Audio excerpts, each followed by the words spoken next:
So I'm back in Dorset, just waiting for my last train to go to Morton. So back in Dorset. I'll delete that thing in a minute. I don't know why it keeps coming up about 99 pence or something. Subscribing, I don't know where that came from. Anyway, it has been an incredible week. I'll do a chat with you soon when I get comfy one night this week. I'll have a nice chat and tell you all that's going on in my mind. And sort of the past week I've learned sort of where I've come from, who I was, who I became, who I am today, through the footsteps of lovely people that I've met that have enhanced my life, people whose lives I've enhanced and just touched base with so much. So I've got an ultrasound at 9:15 in the morning. So I'm going back to Magical Moynes to take a nice bath.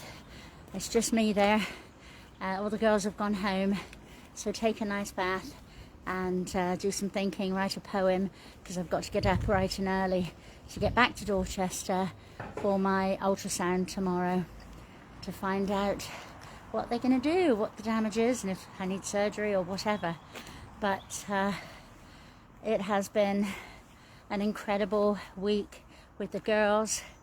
I really enjoyed my talk. I've got 4 more talks set up in the Dorset area about my journey, and it seemed like people really enjoyed it, and it was really lovely having the girls get together to meet each other. Some of them have not met each other. It was really nice to show Donna Bond around my territory and my homesteads and around my people, because in Northern Ireland she was so kind to share it all with me. And it was so lovely to have Christine come down and have Susie and Anne. It's just been lovely. And then to jet over to Bath and to have a family gathering to celebrate my foster mother's 82nd birthday. And then I saw some other special people in my life, people whose family members I took care of in the dementia home. I saw my ex. I saw an old lady who's 97, who I used to take care of, and I actually got with her and gave her a nice pamper, lotions and potions. I'll tell you about that on the video. So it's just been really, really lovely. So one night I'll get in front of the fire and I'll do a little video and tell you, because life has taught me so much and this journey has taught me so much.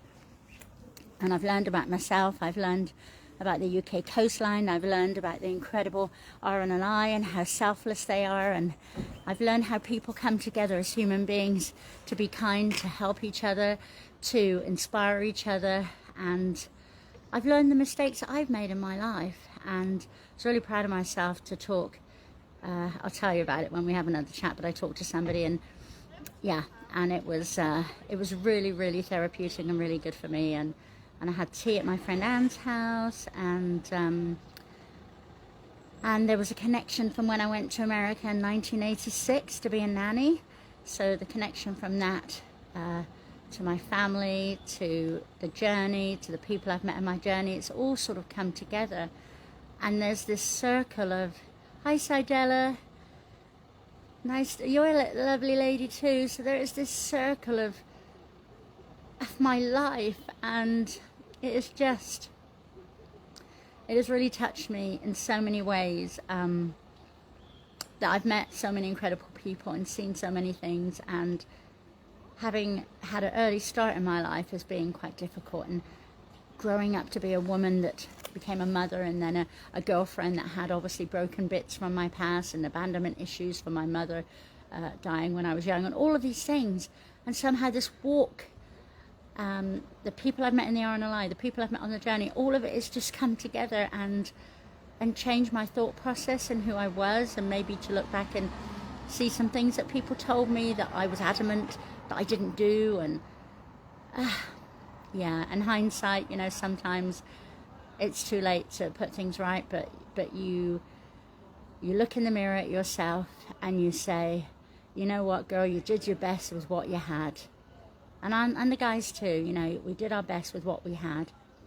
And at the end of the day, ultimately, what you give is what you get. So you've got to be kind to people, and you've got to have compassion and love, determination, and hello, Tony, how are you? Yeah, so Ralph's brother's going to pick me up in a minute, and I'll go back to Moynes Court, and I'll take a nice bath, get up in the morning, go for my ultrasound, and obviously I'll let you know what they say. So yeah, I just wanted to tell you guys tonight to look back, look forward, look in the mirror, and go out for a walk along the coast.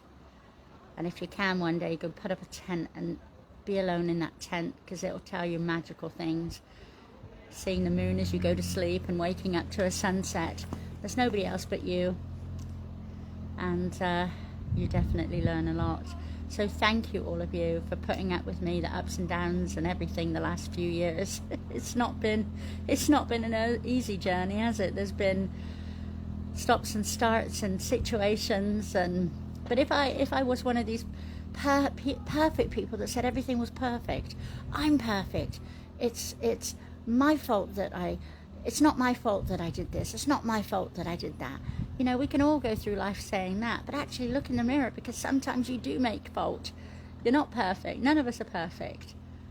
But all I know is that the sand between my toes, the wind in my hair, the sea, all of you lovely people, the RNLI, me walking has taught me so much.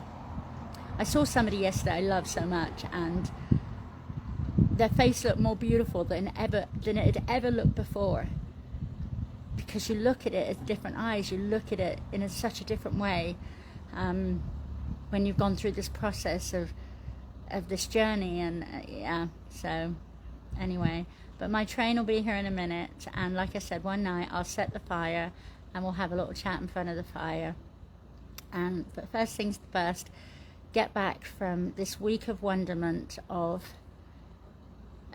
the young girl and the foster parents and my foster sisters, to the girl that went to America. I lost somebody who was really special that I met in 1986. I'll tell you about it when we chat. So from me running off to America to be a nanny, and then coming back and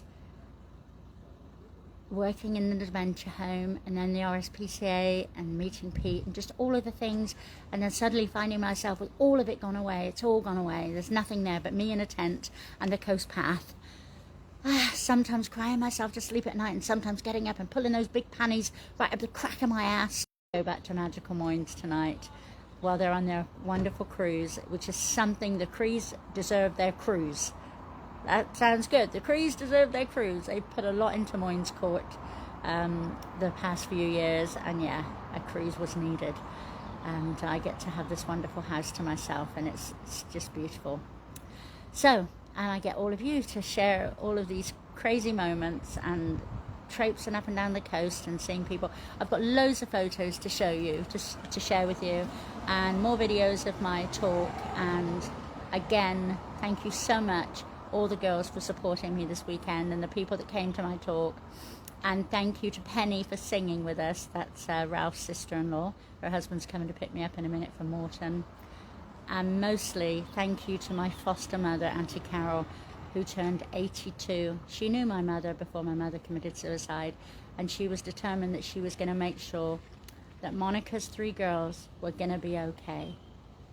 And she took us in with her 3 girls and Uncle Jesse, and they made sure that us 3 girls and the other 3 girls and all us 6 girls turned out to be the bloody amazing women that we are today, and I love her for it. Auntie Carol, my hat's off to you. I love you with all my heart. And Naomi, I did her lotions and potions today. She's 97 years old. When I used to work at the RSPCA, I used to pop to this big house in Chippenham and give this lady a bath and wash her hair and put some lotions and potions on her and take her for a little walk. And now she's not able to do much, but I sure made sure today that I put her lotions and potions on her, washed her hair from her seat with a bucket, massaged her feet, lotioned her legs, because that's what we like. My ex had some stains on his carpet, because I always put this special pink lotion. is it called? I forget what it's called. I showed it to you the other day, and I always put, after I shave my legs, I put it on, and I love the smell of it. And I know the feeling of wanting to lotion and potion myself up. So I did that for Naomi today, and she's 97 years old, and let me tell you, she loved it. And there's those little things we take for granted. Anyway, lots and lots of love. I better go because my train's going to be any minute, and I am at Dorchester South.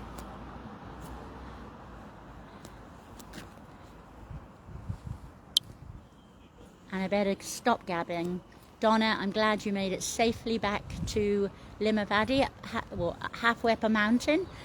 And I hope you enjoyed your stay here. And I hope your sister liked her sea glass. I found her in a little heart-shaped wooden box.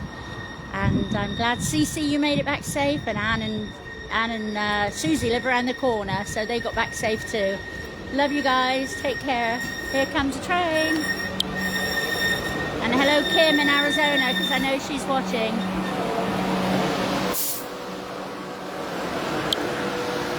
Bye guys, lots of love.